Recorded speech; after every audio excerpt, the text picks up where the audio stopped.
Hello ভাইয়া, কই তুই? বন্ধুদের সাথে ঘুরতে আসছি। কেন, কি হয়েছে?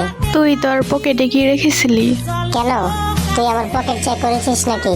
আরে শোন তো, কি বল। আমি তোর ঘর গোছানোর সময় তোর পকেটে ধরিনার পাতা পেয়েছি। কেমন না লাগে? রাগ দেখাস কেন? আরে এগুলো তারপর রান্না করার সময় ধনিয়ার পাতাগুলো তরকারিতে দিচ্ছি। এখন আব্বু আম্মু খেয়ে কি সব আবোল তাবোল বলতেছে। কি বলতেছে? বাবা বলতেছে আমি আকাশে উঠতেছি, মা বলতেছে আমি চাঁদের দেশে যাচ্ছি। আর কি কি বলে?